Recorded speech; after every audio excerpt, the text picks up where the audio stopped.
Emmanuel Macron se rendra demain dans une petite commune de Saône-et-Loire pour un débat auquel seront confiés des jeunes de 15 à 25 ans, lycéens, apprentis, volontaires du service civique. Car on entend assez peu ce qu'ils ont à dire depuis le lancement du grand débat national. Ne se sentent-ils pas concernés? L'enquête de Valérie Astruc et François Desraux. À la mairie de Villebon-sur-Yvette, dans l'Essonne, une réunion du grand débat. La salle est quasiment pleine, mais pas d'habitants de moins de 30 ans. Comme dans toutes les autres consultations organisées en France, les jeunes sont les grands absents. Là, j'aurais aimé que mon petit-fils qui a 16 ans vienne. C'est un manque? Oui, c'est un manque, c'est notre avenir. Pour comprendre leur absence, direction le centre d'apprentissage d'Evry. Vous préparez quoi? On prépare une petite julienne de légumes, là. Ces jeunes femmes âgées d'une vingtaine d'années veulent ouvrir plus tard un restaurant.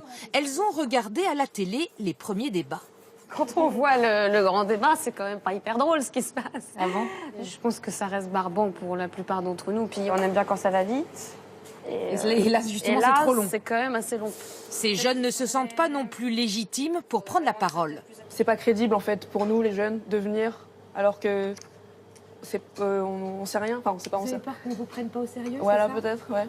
C'est peut-être moi aussi qui m'inclus pas dans la société, qui fait pas d'efforts pour avoir d'informations, pour avoir un avis. Donc, je pense qu'on s'exclut nous-mêmes en fait, peut-être les jeunes. À l'atelier carrosserie, cet apprenti ne voit pas très bien ce qu'il pourrait apporter. Emmanuel Macron a dit, après la crise des Gilets jaunes, on va organiser ce grand débat pour transformer la colère en solution. Mais c'est pas à nous de trouver la solution. Pourquoi? Nous sommes peut-être citoyens, mais c'est nous qui l'avons élu en tant que président. C'est à lui de nous proposer plusieurs choses. Pourtant, quand on soumet les questions formulées dans la lettre d'Emmanuel Macron aux Français, surprise. Faut-il rendre le vote obligatoire, oui ou non? Non. On est libre de voter ou pas, et pour moi, ça ne devrait pas bouger. Vous voyez, vous avez des choses à dire. Ouais. Mais vous n'avez pas quand même envie d'y participer. Il y en a d'autres qui penseront à ma place, je pense. À la fac de Nanterre, les étudiants ne se sentent pas davantage concernés.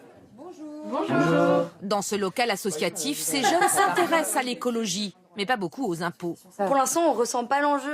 Dès qu'on va pouvoir s'installer tout seul dans notre appart, on va commencer à payer nos impôts, nos charges, etc. Là, on va s'en rendre compte, je pense. Ça va être dans pas longtemps. Hein. Oui, c'est dans pas longtemps, mais laissez-nous quand même le temps de notre jeunesse. C'est pas possible de prendre en compte chacune des considérations de chaque citoyen. Du coup, ce sera juste un fouillis d'idées, en fait, pour moi. Parce que tout simplement, vous n'avez pas la flemme. Aussi, beaucoup, je pense. On lit beaucoup moins, on est plus sur nos séries, sur nos films, etc. Ils estiment aussi que le gouvernement n'a pas cherché à les toucher. À part le site internet du Grand Débat, les organisateurs ne communiquent pas sur leurs réseaux sociaux favoris. Bonsoir. Bonsoir. On organise aujourd'hui un débat dans le cadre du Grand Débat national. Mais tout le monde n'a pas baissé les bras. Ces étudiants militent dans un mouvement baptisé Allons enfants. Objectif, inciter les jeunes à participer à la vie publique. On ne nous a pas appris à l'école à débattre. On nous apprend à lever la main et à parler, mais pas à débattre. Et c'est un grand manque, je trouve. Difficile d'impliquer les jeunes dans le grand débat. À la dernière présidentielle, 80% des moins de 29 ans ont boudé les urnes.